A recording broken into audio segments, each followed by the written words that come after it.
Bienvenue dans ce journal dont voici le sommaire. Le Premier ministre chef du gouvernement a bouclé sa visite de travail dans la préfecture de Fria.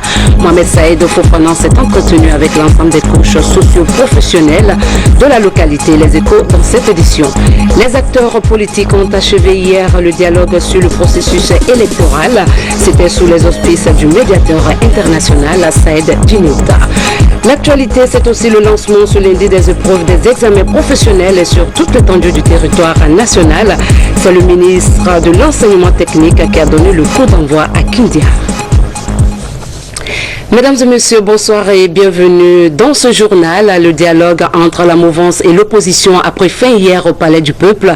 Le médiateur onusien a rendu public les points d'accord de ce dialogue qui sont le vote des Guinéens de l'étranger et le maintien de l'opérateur de saisie électorale. Satisfait du bon déroulement de ce dialogue, Saïd Djinnouta a invité l'opposition à prendre part au processus électoral. Explication Kamara Bakar.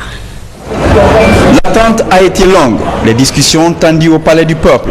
Après une semaine de négociations de sortie de crise pour la participation de tous à l'élection législative de cette année, les partis font des concessions pour avancer vers un scrutin crédible.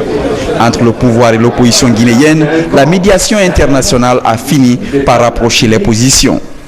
Un appel a été lancé par le facilitateur, au nom du collège des facilitateurs, mais aussi au nom de la communauté internationale qu'il représente au sein du collège des facilitateurs, pour demander à l'opposition de bien vouloir, au vu de toutes ces garanties, ces assurances, accepter d'aller aux élections sur la base de l'aide du partenaire technique existant, avec toutes les mesures de sécurisation apportées et les mesures additionnelles qui pourraient être apportées. Le départ de l'opérateur de saisie électorale était l'une des principales revendications de l'opposition en Guinée. Les manifestations organisées pour son départ ont fait de nombreux morts et empêché la tenue rapide du scrutin. On a pu confronter nos positions, nous battre sur le terrain des arguments, l'opposition et le pouvoir. Il y a eu quelques points d'accord, il reste encore quelques points sur lesquels on n'est pas d'accord et j'espère que les facilitateurs vont continuer leur travail entre les deux parties pour trouver des accords sur ces questions-là. Réellement, l'objectif de cette rencontre, c'est d'abord l'apaisement, c'est l'instauration de l'unité et de la paix que nous avions réclamé tant. Pour nous, c'est un ouf de soulagement, une disponibilité de la mouvance qui a facilité réellement le travail. Dès la première journée du dialogue, le camp présidentiel a accepté le vote des Guinéens de l'étranger et le renforcement des capacités de la Commission électorale nationale indépendante. À présent, la réouverture de la révision des listes électorales et un nouveau chronogramme sont des questions auxquelles il faut répondre les prochains jours pour permettre à l'opposition d'embarquer à son tour le train des législatives de 2013. Et puis, le Premier ministre chef du gouvernement était récemment à Fria. Mohamed Saïd Fofana a convié la population de cette localité à garder patience tout en cultivant l'esprit de paix et de pardon. Yaya Silla. La préfecture de Fria vit toujours au ralenti du fait de l'arrêt de l'usine d'alumine de Fria. Malgré cet état de fait, les Frikiaka affichent l'optimisme. Ici, la notabilité de Fria, les jeunes et les femmes ont réservé un accueil chaleureux au Premier ministre chef du gouvernement. Mohamed Saïd Fofana a tout d'abord effectué sa prière de 14 heures dans la mosquée centrale de Fria avant de conférer avec la population fortement mobilisée dans le centre culturel de Fria. Beaucoup attendaient ce moment depuis longtemps. D'autres plus désespérés ne l'avaient jamais cru. Certains avaient eu tant de déceptions et même tant de souvenirs cruels. C'est pourquoi nous sommes fiers aujourd'hui du président de la République et de son gouvernement de redonner espoir aux Guinéens et précisément à la population de Fria. C'est le lieu et le moment pour nous d'adresser un salut républicain au chef de l'État, professeur Alpha Condé, et lui exprimer toute notre profonde gratitude pour les efforts inestimables consentis en faveur des travailleurs et leurs familles respectives, dont, entre autres, l'octroi d'un don de 4 200 000, le paiement des 4 mois de salaire aux travailleurs, l'accord des actions humanitaires aux populations, le maintien des services sociaux de base tels que l'eau et l'électricité. Par ailleurs, les femmes de Fria, au regard de troubles enregistrés dans la préfecture, ont pris conscience et demandé pardon au gouvernement de Mohamed Seydou Fofana et aux partenaires de Roussal. La relance des activités de Fria est une préoccupation majeure du gouvernement et un souci du chef de l'État, professeur Alpha Condé. C'est pourquoi il a offert un cadeau symbolique aux jeunes et aux femmes de Fria. Brave population de Fria, ce n'est que le début du commencement. Car connaissant l'homme dans son patriotisme, dans son honnêteté, dans ses principes, dans son attachement au changement et dans son respect à la parole donnée. Je veux parler de son Excellence, le professeur Alpha Condé. Je puis vous garantir que la préfecture de Fria reprendra sa place d'antan, place appelée Petit Paris de la Guinée. En guise de reconnaissance, les femmes de Fria ont décerné de satisfecit au président de la République, au Premier ministre et aux partenaires Roussal. Le Premier ministre comblé a invité les Friakas à la patience. Brave femmes de Fria, nous allons vous faire nous allons faire des sourds, mais on a un falafel, on va t'aller dans la langue. Fane be abe na waye priyabi na langue be na ndu na langue fala ala tina be na langue la ba ko ye santu ni kama obe ko ni u batama ko lo ko na ni ko ni ko lo ko ni ni na tele na wule na fala ala ji ba tembo muna tawala ma na muna be na alfa kondira amuna mu fanna. Donc, on va appeler Fria, Conakry, Bokeh, Lola, Lavé, Agundara, à Big Kontofili na Mangera, à Kelebarasa, à le père de la nation. Maintenant, Neki, citoyen nous aide, Mangaya Tana à Zorom. Ota Fala, Oma Fala, Moua Kontofili Kolo. Parce que nous avons un bébé, nous avons un peu de monnaie. Donc, on va ramasser les accords. On va y avoir Guinée, Guinée, Mali, Fera, on va y avoir on a fait les gens qu'on a fait. On a l'aide de Tombo. Magala qui nous a gros, on va envoyer à Tadi, on va envoyer à Tadi, on va envoyer à Tadi. Ala ko mo hakolo mo wan kata ala ko ko ni na délégué ko ya ga rabane hali président na layi na to o tan ni be anu ko ni be ma ko si ni se ma sen be o be mo tambara ya hali mo wara sewa o sene wona ka harisa mona khari bara ga saudi hali ni no nay ko gere di le kadi kon hala danji tan la me halu deti muta mo kono few wona tu bala mo wona hawsa le balema ay ko lo dina ko to bule le faleta akunya ko mo lago ma gena xam faama ni ma kini kini wata am bay tore ba so am bay allah ma gara bay den tan kunya ko kon na ha fara ni be sabari wonga ko na tan ku aku mem ma fure ko re fa li atanan no man yaay ba de be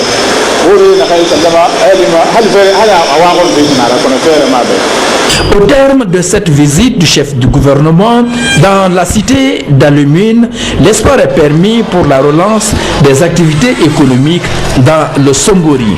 Cependant, il se dit que l'arrêt de l'usine de Fria pendant plus d'un an a entraîné des pertes énormes et pour le gouvernement et pour le partenaire. Comme annoncé au sommaire de cette édition, après les épreuves du baccalauréat, c'est au tour des candidats des écoles professionnelles d'affronter les examens de sortie session 2013. Les épreuves ont été officiellement lancées par le ministre de l'Enseignement technique, de la formation professionnelle et de l'emploi. A précisé que la région administrative de Kindia compte 1649 candidats. Le point avec Mamadi Gassama. C'est parti pour les examens de sortie des institutions d'enseignement professionnel. Le ministre de l'Enseignement technique, de la formation professionnelle et de l'emploi est à Kindia. Cette première journée est consacrée aux épreuves de français, mathématiques, pédiatrie et la technologie générale. Le constat est que pour le moment tout se déroule très bien. Il y a eu des petits problèmes, des petites questions de logistique qui ont été rapidement réglées grâce à l'initiative et la rapidité de réaction de mes équipes. Donc je pense qu'aujourd'hui, c'est une bonne nouvelle de voir que de plus en plus l'enseignement technique parvient à être totalement autonome en termes d'organisation, notamment pour ces examens. Ces épreuves-là sont juste un contrôle de connaissances avant qu'ils aillent sur le marché de l'emploi. Pour cette année 2013, la région administrative de Kindia compte 1649 candidats, dont 675 filles réparties dans 4 centres, à savoir l'École nationale des instituteurs, l'École nationale de la santé, l'École primaire de Kindia 1 et le CFP de Kindia. On a 6 centres au niveau de Kindia. L'ENI regorge 2 centres. Donc, et Dubreka aussi fait partie de notre région. L'ENI de Dubreka aussi regorge 2 centres. Donc, au terme de 3 ans d'études, certains candidats se disent confiants et prêts à aborder les sujets. Je vois le sujet, bon, c'est un peu abordable, mais on se débrouille petit à petit. Je me suis préparée conséquemment pour les épreuves. Oui, j'ai étudié pendant tous les 3 ans. Oui, j'espère décrocher. L'examen se tiendra en 2 phases. La première étape sera consacrée à la théorie qui s'étalera du 10 au 13 juin et la seconde sera purement pratique allant du 17 au 22 juin 2013. Dans la même thématique sur l'ensemble du territoire guinéen, ils sont 21 350 candidats, dont 11 245 filles, toutes options confondues, à répondre aux examens de sortie des écoles nationales techniques et professionnelles. Ces élèves vont être évalués pendant 2 semaines sur les missions théoriques et pratiques. Compte rendu, Moussa Bangora. L'ouverture de ces enveloppes scellées contenant des sujets marque le lancement officiel des examens de sortie des écoles nationales techniques et professionnelles au compte de la 4e et dernière phase des examens nationaux. Cette année, ils sont 21 350 candidats, dont 11 245 filles, toutes options confondues, à affronter ces épreuves. Il était 9 h quand l'épreuve de français a été lancée par les autorités éducatives. Je voudrais profiter de l'occasion, comme je disais tantôt, pour féliciter le ministre de l'Enseignement technique de la formation professionnelle, féliciter les cadres pour l'organisation qui est en train de se faire et surtout la prise de conscience au niveau des étudiants. Ça, c'est extrêmement important.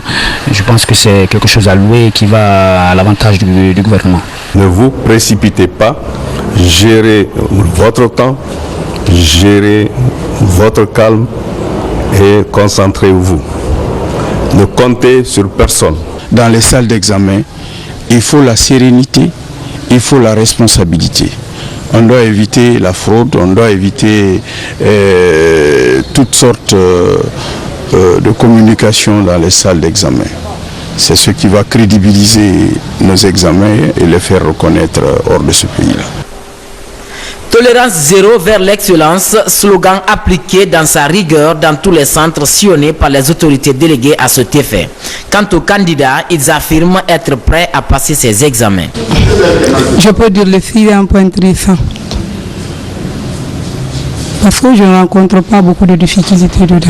Même si je n'arrive pas à le traiter à 100%, mais quand même je peux faire de mon mieux. Le sujet quand même, c'est un peu abordable, mais on souhaite quand même avoir quelque chose de clair là-dessus. L'appel que je lance à mes amis d'être sérieux et serein pour bien affronter les diplômes. Tout ce que je vais faire et être en compréhension parfaite avec les souriants. Pendant 2 semaines, ces candidats seront évalués dans les cours théoriques et pratiques. L'objectif recherché est d'avoir des élèves compétents sur le marché de l'emploi. Un détour à l'intérieur du pays, plus précisément dans la préfecture de Pita, où les populations de cette localité soutiennent les actions du président de la République.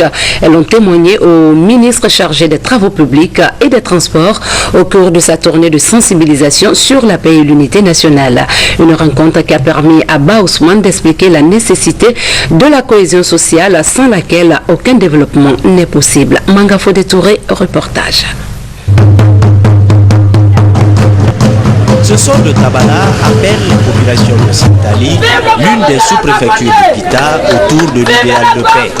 C'est ici que le ministre d'État chargé des Travaux publics et des Transports a commencé son périple de sensibilisation sur la cohésion et l'unité nationale. Un long périple au cours duquel Ba Ousmane, lui-même fils du terroir, a communié avec les populations des 11 sous-préfectures de Pita. Une vision, un idéal partagé par ces populations qui adhèrent au programme de société du président de la République, Alpha Condé. Timbitou, Wansan, Bantignen, Massi, Gongore, Ningilande, Timbi Madina, Dongol Touma, Lémiro, Sangaria, ont exprimé leur détermination à soutenir les actions du gouvernement. Si hier le multipartisme avait créé des dissensions entre les citoyens de Gongore, aujourd'hui la synergie, l'entraide, l'entente et la quiétude qui y règnent nous rassurent de la totale adhésion de nos populations au programme de société du président de la République, le professeur Alpha Condé et de son gouvernement. Parrain de la préfecture de Pita, Ba Ousmane a prôné l'unité, la cohésion, la concorde, facteur indispensable pour tout développement et exhorter les populations au travail. Pour le ministre d'État chargé des Travaux publics, il est nécessaire de se donner en vue d'avancer le développement de la Guinée. Une volonté du chef de l'État traduite par le ministre d'État. Je suis porteur d'un message de paix, de concorde sociale et d'unité nationale. Je voudrais dire que c'est avec beaucoup de satisfaction que je suis arrivé ici et j'ai été très fier de l'accueil très chaleureux qui m'a été réservé. Et j'ai exhorté mes frères et mes sœurs, mes parents d'ici, à aller dans le sens de la construction de la paix davantage et de la consolidation de l'unité nationale. En cette période cruciale pour la culture démocratique dans le pays, les Guinéens devraient faire preuve de solidarité. Et la meilleure manière pour consolider la paix, c'est de discuter des problèmes ensemble.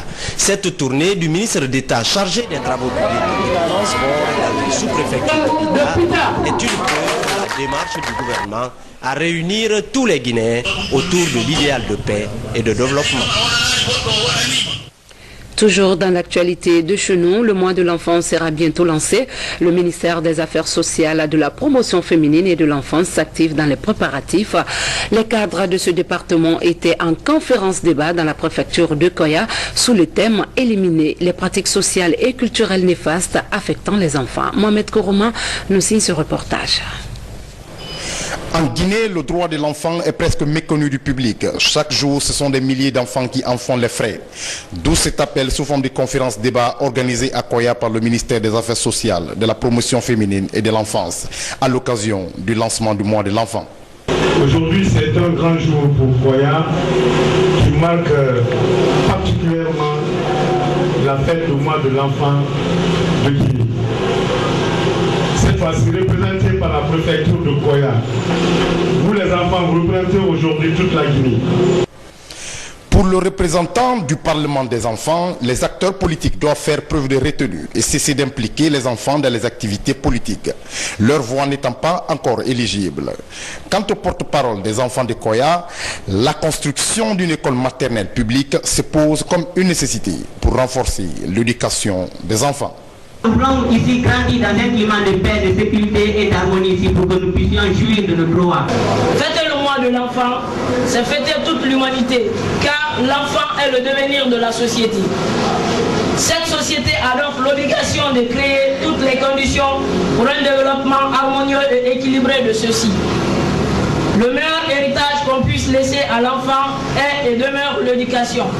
La violence faite aux enfants, les travaux forcés dans les mines, l'excision et le fonctionnement de l'Assemblée parlementaire des enfants ont été, entre autres, sujets évoqués au cours de cette conférence débat.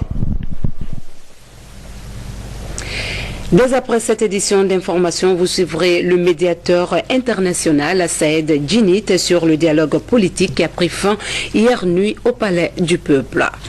Autre chose, rajeunir et féminiser l'administration publique guinéenne. Le ministère de la fonction publique dirige attentivement son regard sur la formation des jeunes cadres de moins de 40 ans et cela pendant 3 ans. Ce projet sera rendu possible grâce à l'appui financier et technique de l'ambassade de France et l'Institut des sciences politiques de Bordeaux. Pour en savoir davantage, suivez ce reportage de Nou Diallo. Le projet Rajeunir et féminiser l'administration publique guinéenne vise à former 400 jeunes et femmes par an, soit 1200 fonctionnaires pendant 3 ans. Au premier concours, organisé en 2012, il y avait 3750 postulants. Après sélection, 393 jeunes fonctionnaires ont été retenus. Ces jeunes cadres seront encadrés par les formateurs de l'Institut français de Guinée et les sciences politiques de Bordeaux, mais aussi du CPA, Centre de perfectionnement administratif, et cela grâce à un appui technique et financier de l'ambassade de France en Guinée. Les qualités personnelles et la riche expérience des formateurs jointes à la détermination des stagiaires constituent le gage certain d'échanges riches et utiles. Déjà, les thématiques en elles-mêmes suscitent déjà un immense espoir quant à la mise sur pied d'une véritable administration de développement. Cette formation s'inscrit dans la droite ligne des axes de co-développement encouragés par la France ici en Guinée, avec en particulier l'appui du projet de fonds de solidarité prioritaire sortie de crise qui privilégie 3 principaux axes d'intervention, à savoir la consolidation d'un état de droit et la construction d'une administration moderne, la mobilisation des ressources financières et la transparence, et enfin la gouvernance locale. Cette formation vise à rapprocher l'administration du citoyen pour mettre en place un véritable service public. On attend de vous d'être à la fois de bons administrateurs soucieux du règlement et de la bonne gestion des deniers publics, mais aussi d'être à l'écoute des citoyens et de leurs difficultés. Cette fois, la formation se tiendra dans les nouvelles installations du Centre de perfectionnement administratif dans l'enceinte du ministère du Travail et de la fonction publique. Et puis remise de diplôme aux étudiants de la 5e promotion de l'Institut supérieur de technologie de Mamon. Pour l'année 2013, ils étaient plus de 1000 étudiants à recevoir leur diplôme de fin de cycle après 4 ans d'études, tous aptes à compétir sur le marché de l'emploi. Mamadou Paté Baldé. Après 4 années d'études, les étudiants de la 5e promotion de l'Institut supérieur de technologie de Mamon ont achevé avec succès leur cycle universitaire. Ces étudiants ont tous obtenu la licence du premier cycle en LMD et tous sont des ingénieurs qualifiés en énergétique, conception et fabrication mécanique, technologie biomédicale, technique de laboratoire, instrumentations et mesures physiques et en génie informatique. C'est donc dans une véritable ambiance de fête, doublée d'émotion, que les 477 étudiants sortants ont reçu leur diplôme de fin d'études supérieures. La flamme de l'homme allumé doit être chaque fois attisée et entretenue. Notre institut pour répondre aux défis des nouvelles technologies doit œuvrer dans le sens de la calibration et du perfectionnement. Créé en août 2004, l'IST de Mamon a déjà formé et mis sur le marché de l'emploi plus de 1000 ingénieurs qualifiés. Nous, les gérants récipiendaires, prenons l'engagement de porter haut le flambeau de l'Institut supérieur de technologie de Mamon. En effet, et ceux des promotions P6, P7 et P8, nous les demandons aussi de tenir courageusement les études, car le bonheur vient après la souffrance. Nous remercions une fois de plus le président de la République, le Premier ministre et son gouvernement du changement en sollicitant leur soutien effectif pour la prise en compte et la mise en œuvre de ces recommandations afin que notre système éducatif soit capable de contribuer au développement humain et la réduction de la pauvreté de notre cher pays, la Guinée. Au titre de ces recommandations figurent entre autres l'installation du réseau Internet et la mise en valeur des centres de loisirs destinés aux étudiants. C'est pourquoi le conseiller à la primature, après s'être félicité de la qualité de l'enseignement reçu et les performances de l'institution en matière de formation, a salué la vision des enseignants, chercheurs et étudiants à faire de l'IST de Mamou un grand centre de référence. Je tiens à saluer tous les diplômés et je les exhorte à être les vrais ambassadeurs de l'Institut supérieur de technologie de Mamou pour véhiculer la bonne formation en sciences et technologies pour le bonheur de notre pays. En recevant ces diplômes et ces certificats de satisfaction décernés par la direction générale également aux autorités de Mamou, ces étudiants n'ont pas manqué de saluer la qualité de la formation acquise et la bonne collaboration avec les autorités et les populations depuis leur arrivée en novembre 2009. Ils ont saisi l'occasion pour offrir au directeur général, aux enseignants, chercheurs et aux conseillers à la primature des cadeaux symboliques en guise de reconnaissance. Passation de service du côté du ministère de l'Environnement et des Eaux et Forêts. Le nouveau secrétaire général de ce département vient de prendre fonction. Il faut dire que ce poste est resté vacant pendant 1 an après le décès du prédécesseur de Apollinaire Togbakoli. Nabi Zakaria Bangora est le témoin de cette passation de service. Suivez.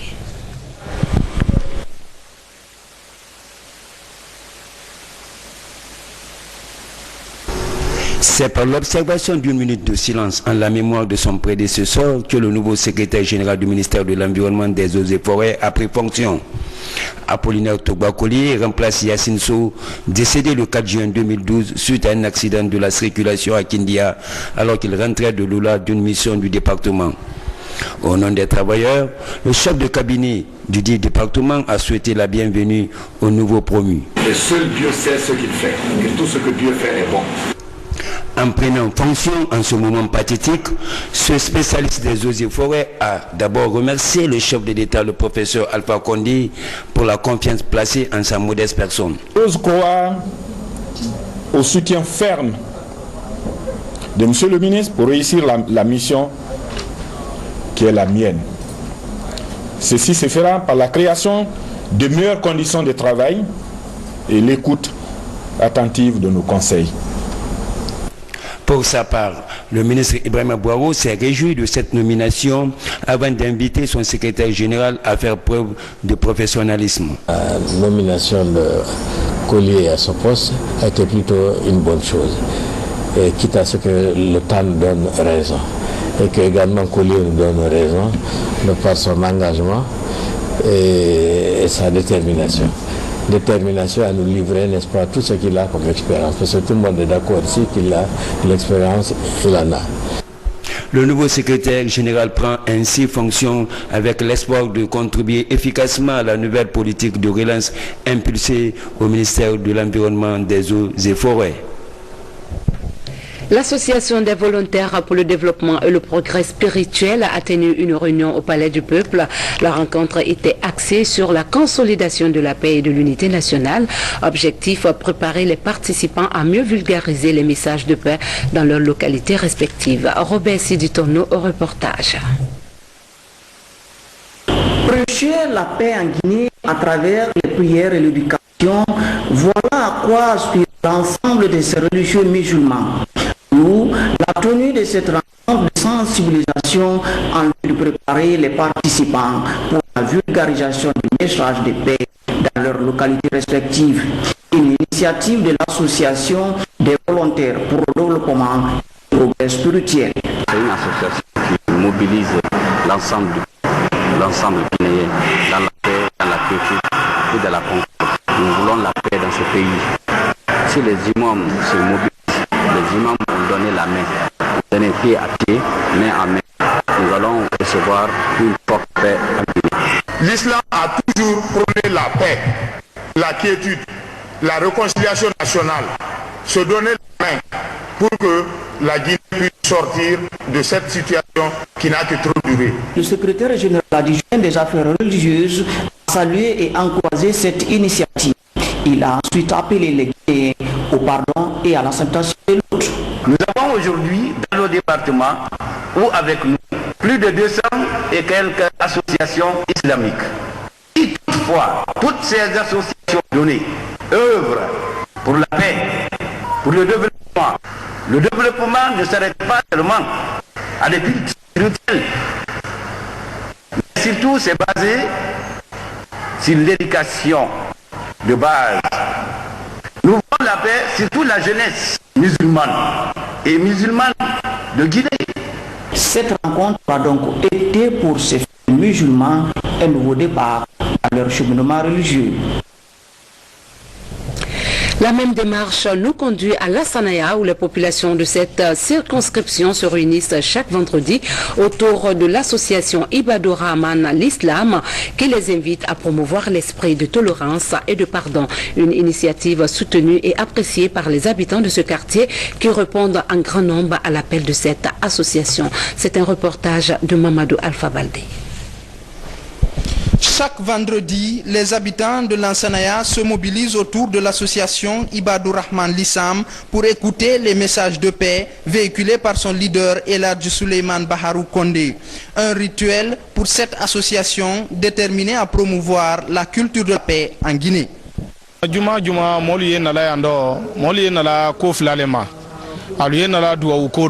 Vendredi, il fait ces rencontres ici, ces débats, ces rencontres avec les fidèles musulmans. C'est tout juste les bénédictions que Dieu lui a données pour qu'il puisse promettre ça aux hommes aussi, quoi. Les personnes adhérant à la religion musulmane, et même pas la religion musulmane, toute personne nécessitée pour les bénédictions, qui peut venir ici pour qu'ils puissent les bénir aussi. Donc, ici, ils sont nombreux les fidèles à soutenir l'initiative de l'association Ibadou Rahman l'Islam. Nous assistons à l'arrivée de beaucoup de monde qui viennent pour chercher de la bénédiction. Ils donnent des conseils aux jeunes, aux sages, aux vieux et même aux femmes de s'approcher à l'islam pour qu'enfin le pays puisse avancer. Alain Souleymane Baharou Condé a fait dire que na muslimi biring on nakam biring kelima Guinée anon kamel Guinée di biring kafa aga doa urabe ibe ana doa urabe be doa yab mané. Cette association invite les autres organisations humanitaires à s'inspirer de son action, notamment en cette période de crise sociopolitique dans le pays. Le secrétaire général aux affaires religieuses a visité le chantier des travaux de construction de la mosquée de Mafanko. Ce temple de Dieu est entièrement financé par le président de la République en vue d'accompagner les fidèles musulmans dans l'accomplissement quotidien de leurs obligations religieuses. Mikini Moussa Kamara.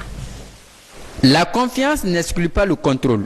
C'est dans cette optique que le secrétaire général aux affaires religieuses, El Hadj Abdoulaye Diassi, a visité le chantier des travaux de construction de la mosquée de Mafanko. Entièrement financée par le président Alpha Condé, la réalisation de cette mosquée devrait soulager les fidèles musulmans dans l'accomplissement quotidien de leurs obligations religieuses. Chacun prie pour le professeur Alpha Condé pour qu'il puisse avoir une force d'aider ce pays-là, pour qu'il puisse achever sa feuille de route pour qu'il puisse sortir de cette population, de cette misère. Et c'est cette mosquée qui fera 12 375 mosquées depuis le vendredi en Guinée. Vous voyez, est financé par le professeur Alpha Condé. Pareil, pour ces gens de Mafanko. Alors vraiment, il a beaucoup fait pour Mafanko. On ne veut pas rentrer dans le détail. Dans quelques sous peu de temps, quand vous reviendrez ici, vous verrez autre chose, Inch'Allah, parce qu'il tient tout pour son mosquée-là.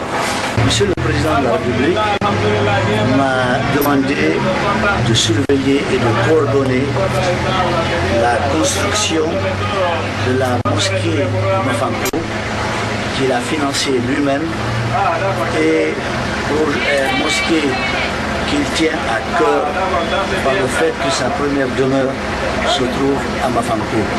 C'est dans ce cadre que j'ai désigné des ingénieurs pour engager ces travaux qui sont très avancés et que nous espérons vont finir très bientôt.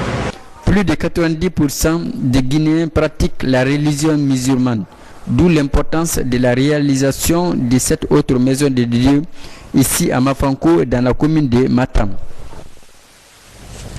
Et pour finir, le collectif des présidents des commissions culturelles des facultés de l'université Lassana Conté de Sonfonia vient de clôturer sa semaine culturelle sur le thème « La culture au service de la paix », une occasion de fêter la fin de l'année scolaire dans la beauté. Reportage Marouf Ba dans un commentaire de Tcherno Younoussaba.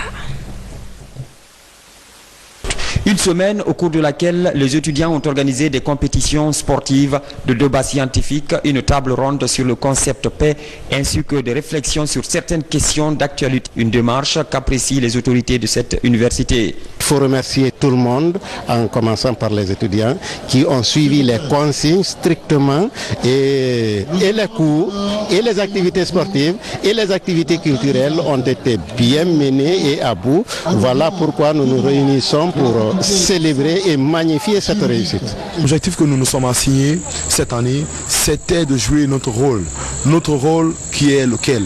Celui de réconcilier les Guinéens. C'est pourquoi nous avons choisi pour thème cette année la culture au service de la paix. Nous nous rendons compte aujourd'hui en Guinée que nombreux sont des jeunes qui interviennent, nombreux sont des jeunes qui sont instrumentalisés au compte soit de la mouvance ou de l'opposition. Le rôle d'un jeune doit être un rôle citoyen. Poèmes, sketchs et culture générale, tous les thèmes abordés avaient pour centre d'intérêt la paix. Cette semaine culturelle affiche la volonté du corps professoral, l'engouement, la joie, la paix, le renforcement des capacités et surtout pour faire comprendre que, bien sûr, on passe toute l'année à étudier, mais aussi une semaine de joie et de concorde. Je suis vraiment ravie d'être parmi mes amis parce que c'est une festivité de fin d'année avec le corps professoral. Tout le monde est content parce qu'après ici, d'autres vont partir loin. Cette rencontre a été également marquée par l'élection de la Miss et Master de Sonfonia 2013. Les organisateurs de cette semaine culturelle entendent promouvoir la culture en tant que l'élément essentiel pour l'instauration d'une paix durable. Voilà, nous sommes au terme de cette édition. Merci à vous de nous avoir choisis pour vous informer. Juste après cette édition, vous suivrez le médiateur international Saïd Djinit sur le dialogue politique qui a pris fin hier dimanche au Palais du Peuple. Bonsoir à tous.